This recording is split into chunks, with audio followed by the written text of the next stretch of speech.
Rebonjour tout le monde et oui, encore une fois, un petit mot avant de poursuivre avec la vidéo. C'est pour vous dire que le Kickstarter du Masterclass jeu de rôle est en ligne présentement.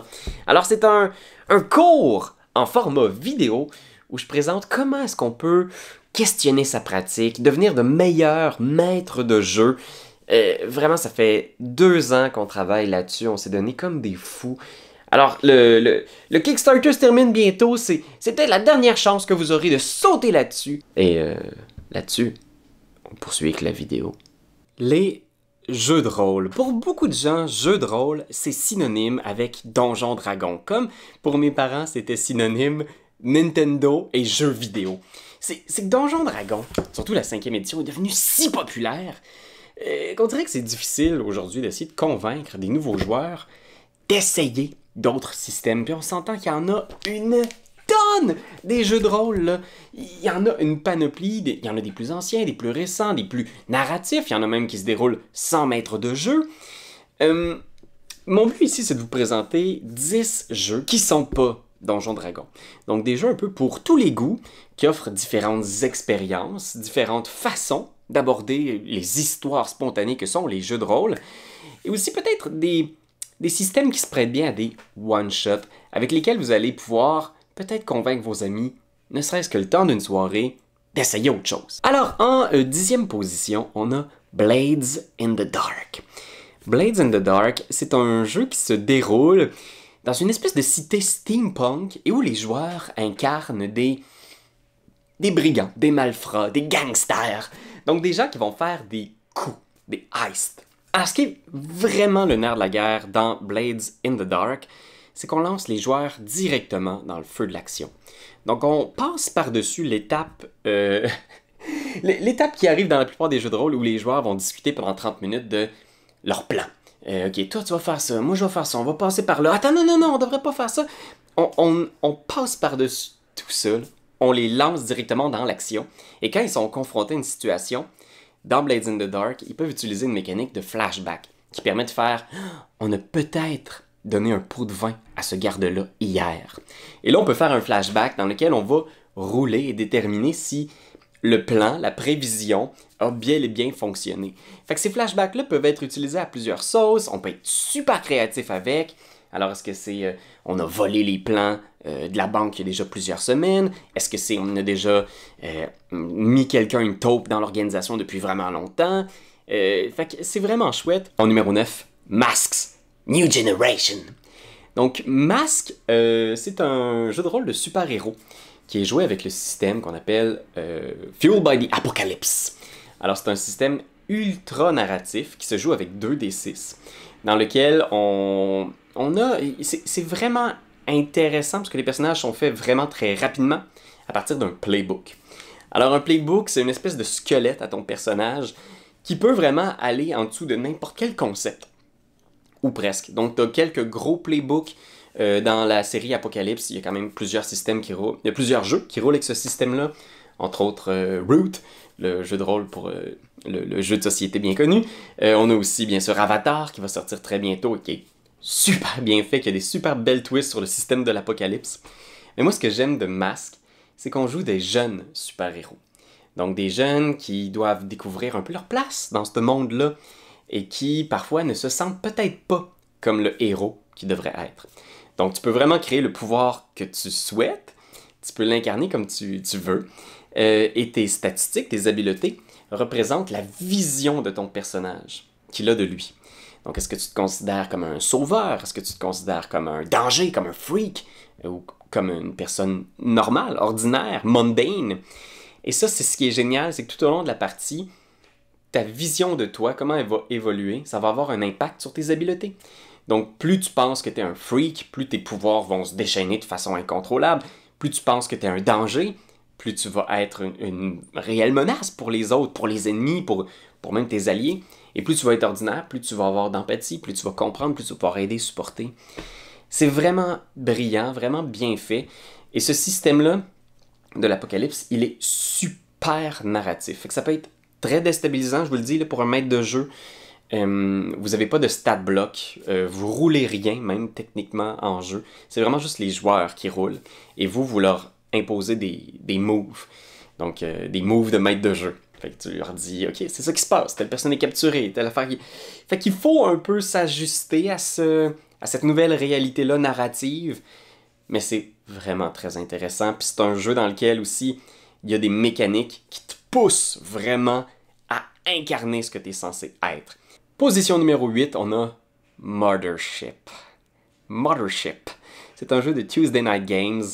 Un jeu quand même vraiment très intéressant. Un jeu d'horreur dans l'espace. Alors on est vraiment dans les mêmes eaux là, que Alien, Event Horizon. Fait qu'on est un équipage ou une compagnie de mercenaires ou peu importe, on est dans le futur puis on s'en va sur une place où il se passe des choses horribles. Et c'est une mécanique méga simple. Donc, pour créer un personnage, ça prend vraiment juste 10-15 minutes, ultra rapide. Puis le gros highlight de Mothership, c'est la mécanique de stress. Donc, dès qu'il se passe quelque chose qui est angoissant pour les personnages ou que les personnages sont pas sûrs de comprendre, ils doivent rouler du stress. Et dépendamment de ton poste dans l'équipage, il y a certaines choses qui vont être plus stressantes pour toi. Par exemple, le scientifique, il sera pas stressé par les mêmes choses que le Marines. J'ai beaucoup joué à Mothership avec des agendas cachés. Je trouve que c'est un jeu qui est parfait pour des one-shots, puis un peu de joueur contre joueur, là. Donc, j'ai joué dans un one-shot à Gen Con l'an dernier, où on avait chacun un objectif secret. On était là pour différentes raisons. On avait toute une information que les autres n'avaient pas. Puis on l'a joué aussi avec, justement, vraiment là, comme un loup-garou, là. Donc, il y a quelqu'un qui est là sur le bateau pour faire quelque chose, mais c'est pas un humain, c'est un androïde. Ou quelqu'un qui est là, mais il est juste là pour récupérer un œuf puis le ramener sur Terre. Fait que c'est vraiment très chouette, la tension que ça construit. C'est vraiment un jeu qui est capable de nous faire peur puis de créer une tension qui va durer tout le long de la partie. En 7e position, on a le World of Darkness. Particulièrement, bien sûr, Vampire la Mascarade. Le World of Darkness est un univers d'horreur gothique moderne. C'est un jeu qui est extrêmement délicat. C'est-à-dire, ça peut être génial, comme ça peut un peu tourner en rond. On peut rapidement se lasser d'être un monstre, d'être une bête assoiffée de sang. Je pense que là où Vampire marche le mieux, c'est quand c'est une tragédie. Donc, quand il y a des personnages qui, oui, deviennent des monstres, mais qui s'attachent à leur humanité. Puis la tragédie, puis là où c'est le plus fun, là, c'est quand tu les vois lentement perdre cette humanité-là, qui, inévitablement, tu te nourris de sang dans une communauté de monstres, où c'est, dog eat dog, là, pour survivre, il faut que tu tailles ta place en étant violent, puis en trahissant, puis sinon, il n'y a pas de place pour les vampires naïfs dans cette société-là. Fait que moi, c'est là que je trouve que c'est le plus intéressant. Ça prend des joueurs qui sont sensibles, qui sont prêts à aller dans ces zones-là aussi troubles de l'humain. Puis il y a d'autres systèmes là, du World of Darkness qui utilisent toute la même base de D10. Donc, plus tu es spécialisé dans une ressource, dans une compétence plutôt de D10 à rouler, tu fais une grosse main de plein de D10 et tu lances ça. T'espères obtenir des succès. Donc, il y a beaucoup de systèmes, d'univers qui utilisent ça. Entre autres, Wraith, qui est un jeu où est-ce que tu joues des fantômes. Mage the Awakening, où est-ce que tu joues des mages, donc des gens qui ont vu de l'autre côté de la réalité, qui sont capables de hacker la réalité avec des incantations puis des rituels. Mais le système, les mécaniques sont peut-être un petit peu clunky, un peu dur à apprendre, puis il y a beaucoup de lore. Ça peut être intimidant là, de savoir c'est qui le prince de Montréal, c'est qui le prince d'Ottawa, c'est qui le prince de Londres, toutes ces affaires-là. Là. Toutes les familles de vampires, ça peut être intimidant. Mettez ça de côté. Concentrez-vous vraiment sur le drame, la tragédie, puis vous allez avoir du fun avec ce jeu-là. En 6e position, on a Twilight 2000. Mais c'est un vieux jeu qui a été créé dans les années 90, dans lequel on incarne des soldats. Donc, soit des soldats du Parti communiste ou des soldats de l'OTAN. Alors, des forces des Nations Unies. Et c'est un monde parallèle dans lequel l'URSS s'est jamais effondré. Donc, il y a encore une grande division du monde, une guerre froide qui n'en finit plus entre l'Union soviétique et les Américains, le reste du monde, contre l'Ouest. L'Est contre l'Ouest. Et bien sûr, dans les années 2000, ça dérape et il y a une troisième guerre mondiale qui éclate. Donc, ce qui arrive, c'est qu'on incarne soit du personnel militaire ou des civils qui sont coincés dans cette guerre froide-là. Donc, à quelque part en Europe, en Pologne ou en Suède. Et on doit essayer de survivre parce qu'il y a eu des frappes nucléaires tactiques. Il y a encore beaucoup de chaos sur le champ de bataille. Le monde, comme on le connaît, existe peut-être plus. Qui sait? Mais moi, j'ai vraiment été touché par cette histoire-là. Je trouve que c'est vraiment intéressant aussi de jouer des gens qui sont une petite unité ou qui ont... j'ai toujours été à la recherche d'un jeu de rôle qui était capable de rendre la réalité de ce que c'est un conflit armé. Puis, tu sais, un peu comme Band of Brothers, là, tu sais, pas juste genre, hey, on est dans Call of Cthulhu, mais on est des soldats. Non, l'espèce de stress d'être un peu laissé seul, comment retourner à sa ligne d'approvisionnement, la hiérarchie, on fait quoi avec ça, tu sais, l'ordre contre le chaos, puis surtout, bien sûr, tu sais, l'horreur de ce que c'est l'humain, tu sais, tout ce qui peut dormir de violence, d'envie de destruction, de besoin de survie, qu'on a maquillé par-dessus juste notre civilisation, notre société, là, tu sais. Moi, ça me fait capoter, puis là, Free League, qui est une compagnie de jeux de rôle, a sorti une nouvelle version du jeu qui a été justement un peu retardée à cause des délais de la pandémie, tout ça. Mais si ça vous intéresse, je vais mettre en lien dans la description une partie que The Glass Canyon ont fait de ce jeu-là, de ce système-là, et qui montre surtout aussi la création de personnages. C'est une création de personnages de type Life Path. Donc, pour créer ton personnage, on fait tous les choix de sa vie, de la naissance au début de la partie. Et ça, je trouve ça génial. C'est Traveller, le jeu de rôle de science-fiction qui avait un peu débuté ça à l'époque. Et il y a d'autres systèmes qui s'en sont inspirés pour leur création de personnages, et c'est mon type de création de perso préféré. Alors, de faire, OK, t'as grandi dans quelle ville, à quel endroit, dans quel genre de famille, est-ce que t'es allé à l'école, t'avais-tu une job? Et dépendamment de comment la création se passe, tu peux continuer très très longtemps. Tu peux commencer la Troisième Guerre mondiale puis avoir 50 ans. Ou la Troisième Guerre mondiale peut commencer puis tu viens juste de sortir de l'école, tu as 18 ans puis tu n'as aucune compétence en rien. Moi, ça me fascine, ça m'excite. Il y a un jeu là-dedans. Call of Cthulhu.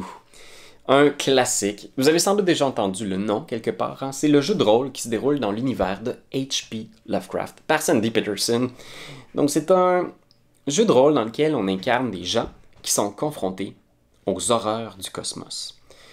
Donc le grand secret de l'univers, c'est qu'il existe des choses qu'on pourra jamais expliquer. Et ces gens-là sont témoins de ça, et ils perdent la raison la plupart du temps, ou ils veulent en savoir plus. Fait que c'est l'espèce de, comment dire, pousser à l'extrême la soif de savoir de l'humain, même contre son bien, parce que c'est sûr que s'ils continuent à creuser ces mystères-là, ils vont tomber sur des choses qui vont soit les tuer, soit les rendre fous. Mais ce qui est fascinant, c'est que c'est un jeu de rôle où est-ce qu'il faut que tu rechanges toutes tes façons de voir un jeu de rôle. Les combats, c'est mortel. Donc si tu te retrouves dans une situation où tu dois te battre contre une horreur du cosmos, t'es pas mal sûr d'y laisser ta peau, ou d'y laisser une partie de toi. C'est vraiment très très intéressant parce que t'as aussi toutes ces enquêtes-là, les mystères. La plupart des aventures écrites pour Call of Cthulhu sont super bien faites, super immersives, vraiment un super bon jeu, et mécaniquement et thématiquement, il y a tout un lot de modules, d'extensions, de façons de jouer au Moyen-Âge ou en Antiquité. Il y a vraiment du stock ici, si ça vous intéresse. Là, c'est un vieux de la vieille. Call of Cthulhu, c'est un des meilleurs jeux de rôle qu'il y a là, qui n'est pas D&D. Quatrième position, ça c'est un jeu que j'ai réécouté de quoi dernièrement, puis j'étais comme, que j'aime ça, ce jeu-là. C'est le jeu de rôle de The Expanse. Alors, on a fait un one-shot de ça, et c'est un jeu de rôle qui se déroule dans l'univers de The Expanse. Donc c'est un roman de science-fiction dans lequel l'humanité a colonisé le système solaire. Et tout est très gritty, réaliste. Donc c'est vraiment une espèce de Far West dans l'espace. Et il n'y a pas de bouclier sur les vaisseaux, il n'y a pas de rayons laser ou de téléporteurs. L'humanité est restreinte à la réalité du monde dans lequel on vit. Donc, la gravité, c'est un problème. L'eau, la terre, c'est toutes des choses. Les radiations. Fait que c'est très, très complexe comme univers. Puis les délais de communication. Donc, si j'envoie un message de Mars à la Terre, ben, il faut que ça prenne 8 minutes pour traverser l'espace. Donc, il n'y a aucune conversation en temps réel. Oh mon Dieu, c'est tellement un univers complet et complexe, avec des factions vraiment très riches qui ont beaucoup de personnalité. Mais en plus, le système mécanique, c'est le système AGE, qui fonctionne vraiment bien. 3D6, et t'as quelques petits modificateurs, mais comme il y a 3D, il y a statistiquement plus de chances que tes chiffres tournent pas mal toujours plus autour... Tes résultats vont toujours tourner autour de la même valeur à peu près, statistiquement parlant. Il y a toujours possibilité de rouler 3-1, toujours possibilité de rouler 3-6, mais en moyenne, plus tu ajoutes de dés, plus tu vas être stable. Fait que ces modificateurs-là que tu as, c'est vraiment, vraiment important. C'est un système qui est moins swingy un peu que Donjon Dragon. Le concept de stuns aussi, c'est si tu roules un doublé sur un de tes dés, tu peux te magasiner un stunt, qui est une action extraordinaire que tu fais en plus de ton action standard. Puis cette action-là, ça peut être en combat d'avoir une nouvelle attaque, de créer une opportunité, de te déplacer, d'aller te cacher. Puis tu peux rouler un autre stuns après, fait que ça peut faire comme des combos de stuns qui fait que vraiment tu as l'impression d'être dans un film d'action. Le rythme est effréné. En troisième position, on a quand même un petit chef-d'œuvre de jeu de rôle. On parle de Burning Wheel. Burning Wheel, c'est un jeu de rôle médiéval, mais qui met de l'avant des philosophies qui m'ont vraiment touché, puis qui concordent vraiment avec ma vision du jeu de rôle, puis ma vision de c'est quoi une bonne histoire aussi. Donc dans Burning Wheel, on incarne des personnages, et ces personnages-là sont l'histoire. Donc il n'y a pas réellement de module, il n'y a pas réellement de donjon dans lequel on va se faufiler. L'histoire, c'est les personnages et leur vie et leurs croyances. En quoi est-ce que ces gens-là croient? Puis comment est-ce que ça va se confronter au monde et aux croyances de leurs amis? La création de personnages est un type life path aussi que j'aime beaucoup, beaucoup. Donc, tu crées ton personnage en faisant, OK, mais est-ce que tu as commencé en étant paysan? Est-ce qu'après ça, tu as fait des études pour devenir chevalier? Est-ce que avec qui tu as été formé? De quel genre de famille tu viens? Il y a des petits questionnaires aussi pour calculer des fois certaines des émotions de ton type de personnage. Fait que ça, j'ai trouvé ça vraiment, vraiment, vraiment cool. On a beaucoup, beaucoup de contrôle pour quel genre de personnage on veut créer, mais ça crée surtout un personnage qui est réel. Tu le vois, son parcours, tu sais. Puis c'est un personnage qui est tellement ancré dans l'univers, parce que tu l'as comme créé avec le maître de jeu, tu sais, en posant le fait de où est-ce qu'il vient, c'est qui ses alliés, c'est qui ses ennemis. Fait que ses alliés et ses ennemis-là, ben, le maître de jeu doit partir de ça pour créer de quoi. Puis il y a surtout, bien sûr, les croyances du personnage. Typiquement, il y a 3 croyances. Une croyance un peu pour la session. Donc, qu'est-ce que tu penses de cette guerre-là? Ou qu'est-ce que tu penses de cette arme-là qu'on vient de retrouver? Qu'est-ce que tu penses de... Donc ça, c'est un peu créé ensemble tous au début d'une session. Il y a la philosophie du personnage. Donc, c'est quoi ses grands principes de vie? T'sais? Est-ce que c'est un religieux? Est-ce que c'est quelqu'un qui peut jamais passer à côté d'une occasion d'avoir du fun? Et puis finalement, il y a aussi une croyance par rapport au groupe. Donc, est-ce qu'il croit, par exemple, que telle personne est un bon chef? Est-ce qu'il croit, par exemple, que telle personne est quelqu'un en qui il va toujours avoir confiance? Il ne laissera jamais tomber. Fait que ces croyances-là créent vraiment une espèce des lignes de conflits puis de tensions qui sont vraiment réelles. Fait que c'est vraiment génial. Il y a toute une philosophie derrière Burning Wheel. Puis moi, j'ai l'impression qu'il a inspiré beaucoup des jeux de rôle modernes. En deuxième position, on a Delta Green. Alors, Delta Green, qui est maintenant édité par Arc Dream Publishings, c'est un jeu de rôle qui, ben, on va se le dire, c'est beaucoup à la base les mécaniques de Call of Cthulhu qui ont été adaptées, ajustées pour raffiner ça dans un setting moderne. Donc, Delta Green, on joue des agents de Delta Green qui doivent garder secret les horreurs du cosmos. Donc oui, encore une fois, il y a Lovecraft qui vient nous hanter de ses tentacules et de ses monstres. Mais là, on travaille pour une organisation qui doit cacher cette histoire-là. Donc on est c'est un peu X-Files, le jeu de rôle. Système descent, très simple.